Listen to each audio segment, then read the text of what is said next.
ਜਿੱਦਾਂ ਦਾ ਬੱਚਾ ਵਾਸ਼ਰੂਮ 'ਚ ਬੈਠਾ ਉਹਨੂੰ ਵਾਸ਼ਰੂਮ 'ਚ ਵੀ ਰਹਿਣਾ ਬਾਹਰ ਹੁੰਦਾ ਜੀ ਤਾਂ ਕਿਤੇ ਪਾਲਾ ਸਾਹਿਬ ਪਾਲਾ ਸਾਹਿਬ ਇਹਦੀ ਚਲੁੰਗੀ ਬੰਨਣ ਤੇ ਦੂਰੋਂ ਏਦਾਂ ਲੱਗੇ ਜਿਵੇਂ ਡੋਰ ਲਾਉਂਦੇ ਆ। ਤੇ ਵੱਡੇ ਕੰਨ ਸੀ ਰੂਮ ਨੇ ਦਿੱਤਾ ਬੱਦਲ ਹੀ ਥੋੜਾ ਥੋੜਾ ਲਾ ਚਮਲਾ ਮਾਰਦਾ।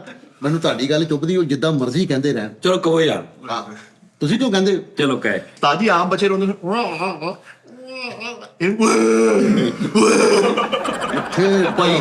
ਕੀ ਪਤਾ ਕਿ ਚਾਚਾ ਮੁੰਡਾ ਬੰਦ ਕਰ ਮੋਟਰ ਪਰ ਪਾਪਾ ਬੰਦ ਕਰ। ਅੱਛਾ ਇਹਨੇ ਕਹਿੰਦਾ ਮੁੰਡਾ ਚੁੱਪ ਕਰਾ, ਉਹ ਮੁੰਡਾ ਬੰਦ ਕਰ। ਯਾਰ ਉਹ ਜਿਹੜਾ ਨਹੀਂ, ਉਹ ਇੱਕ ਫਿਲਮ ਜਿਹ 'ਚ ਉਹ ਬਰਮਾਨਸ ਹੁੰਦਾ ਤੇ ਛੋਟੀ ਜਿਹੀ ਉਹ ਕੁੜੀ ਉਹਦਾ ਨਾਮ ਦੀ ਲਾਸਟ ਆਫ ਦਾ ਫਿਊਰੀਅਸ ਗਾਏ, king Kong. King Kong king Kong ਵਾਲੇ ਨੇ ਉਹਦੇ ਜੱਡੇ ਦੇ ਖਿਡੌਣੇ ਸੀ ਜਿਹੜੇ ਕਿੰਗ ਕੌਂਗ ਮੇਰਾ ਕਜ਼ਨ ਸੀਗਾ। ਆਲੇ ਬਸ 4-5 ਬੱਕਰੇ ਇੰਜ ਕਰਕੇ ਸੀਖ ਤੇ ਪਰੋ ਕੇ ਉਹਨਾਂ ਕਬਾਬ ਬਣਾਉਂਦੇ। ਉਸਤਾਦ ਜੀ ਘਰੋਂ ਪੈਂਟ ਪਾ ਕੇ ਨਿਕਲੇ ਤੇ ਬੈਲਟ ਨਹੀਂ ਲੱਭਿਆ ਤੇ ਸਟੇਸ਼ਨ ਤੋਂ ਟ੍ਰੇਨ ਫੜ ਕੇ ਲਪੇਟ ਲਈ। ਗੇਟਾਂ ਦੇ ਚੌਂਕ 'ਚ ਬਹਿ ਕੇ ਵੱਡੀ ਐਲਸੀਡੀ ਤੇ ਕੱਟ ਵੇਖਣ ਦੇ ਸਾਰੀ ਟ੍ਰੈਫਿਕ ਖਰਾਬ ਹੋ ਗਈ।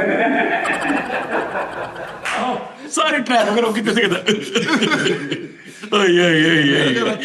ਕਰਿਆ ਕਰੋ। ਇਦਾਂ ਦੇ ਭਲਵਾਨ ਦੇ ਪਿੱਛੇ ਨਾ ਘਰ ਦੇ ਸਾਰੇ ਕੱਪੜੇ ਬਦਲੇ ਹੁੰਦੇ ਆ ਵੀ ਯਾਰ ਖਲਾ ਕੇ ਨਾ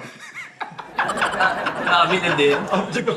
ਭਾਈ ਫੈਸਲ ਚਿੜੀਆ ਘਰ ਗਏ ਆ, ਬਾਂਦਰ ਦੇ ਪਿੰਜਰੇ ਦੇ ਕੋਲ ਲੱਗੇ ਸਾਰੇ ਬਾਂਦਰ ਨਾਲ ਕੇਲਾ ਖਾਣਾ ਚਾਹੁੰਦੇ।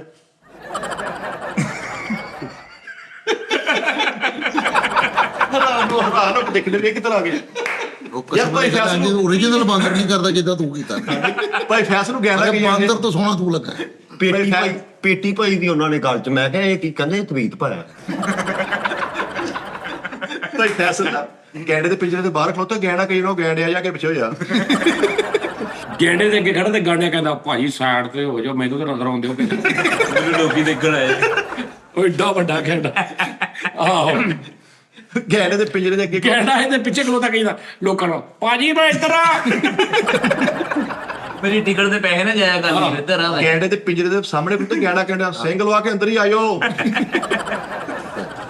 ਇਹਨੇ 10 ਰੁਪਏ ਇੰਜ ਕੀਤੇ, ਉਹ ਜਿਹੜੀ ਸੂਜ਼ੀ ਹਾਥੀ ਸੀ ਆਹੋ ਉਹਨੇ ਸੁੰਡ ਐ ਕੀਤੀ, ਸੁੰਡ ਤੋਂ ਪੜ ਕੇ ਇੱਕ ਮਾਰ। ਜੈਸਾ ਤੂੰ ਸਕੂਲੇ ਵੀ ਕਹਿੰਦਾ ਨਹੀਂ ਭਾਈ, ਉਹਨੂੰ ਪੁੱਛੋ ਜਦੋਂ ਘਰ ਦੇ ਬਹੁਤੀ ਇਨਫੋਰਮੇਸ਼ਨ। ਘਰ ਦੇ ਖੇਡਣ ਲਈ ਸਟੇਸ਼ਨ ਤੇ ਛੱਡ ਕੇ ਤੇ ਖਲੋਤੀ ਟ੍ਰੇਨ ਦੇ ਡੱਬੇ ਆ ਉੱਤੇ ਥੱਲੇ ਜੁੜਦੇ। ਯਾਰ ਸ਼ਹਿਰ ਜਗ੍ਹਾ ਰੌਲਾ ਪਾਤਾ ਮੈਂ ਘਾਟਾ ਘਰ ਹੀ ਲੈਣਾ, ਮੈਂ ਘਾਟਾ ਘਰ ਹੀ ਲੈਣਾ। ਮੈਂ ਪਾਰਕ ਛੇ ਲੈ ਯਾਰ ਮੂੰਹ ਨਾ ਇੰਜ ਬਣਾਇਆ ਕਰ, ਬੜਾ ਮਾੜਾ ਮੂੰਹ ਮੇਰਾ ਹੋ ਹੀ ਨਹੀਂ ਸਕਦਾ ਮਿੱਠੇ। ਸਿਰ ਦੇ ਥੱਲੇ ਨਹੀਂ ਦਿੰਦੇ, ਉਹ ਸਿਰ ਬਣਾ ਲਈ ਉਹ ਫੱਟੀ ਮੌਤ ਦਾ ਖੂਹ ਰੱਖਿਆ ਸੀ ਉਹਨਾਂ ਸਿਰ ਬਣਾਉਣ ਲਈ।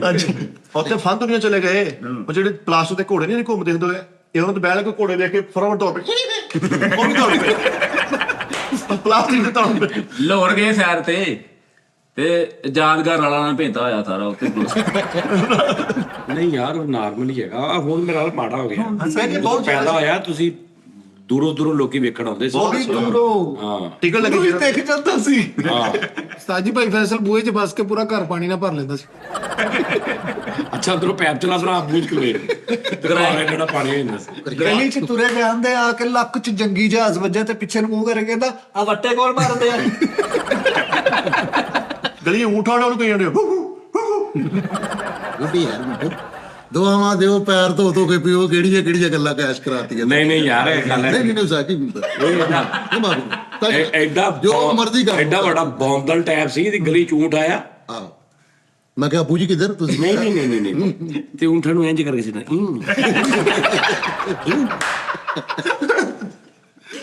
ਵਿਚਾਰੇ ਉਹ ਪਾਰਕਾਂ 'ਚ ਵੱਜਦੇ ਫਿਰਨ ਜਾ। ਯਾਰ ਜੁੱਤੀ ਨਹੀਂ ਸੀ ਲੱਭਦੀ ਹੁੰਦੀ। ਅੱਛਾ ਕਸ਼ਤੀ ਨੂੰ ਬੱਤਰਾ ਪਾਈਆਂ। ਅੱਜ ਹੀ ਵੱਡੇ ਵੱਡੇ ਡਾਇਨਾਸੌਰ ਵੱਡੇ ਨੂੰ ਤਾਂ ਮਾਰੀ ਜਾਂਦੇ। ਇਹ ਬੱਚੇ ਵੈਰੀ ਗੁੱਡ ਯਾਰ। ਗੁੱਡ ਯਾਰ ਕੀ ਬਾਤ ਹੈ। ਘੇਟਾ ਘਰ ਯਾਰ ਖੁਦਾ ਦੀ ਕਸਮ ਅੱਜ ਵੱਖਰੀਆਂ ਦੂਰੀਆਂ ਕਰਤੀਆਂ ਤੁਸੀਂ। ਮੈਂ ਜ਼ਰੂਰ ਕਹਿ ਰਿਹਾ ਉਸਤਾਦ ਜੀ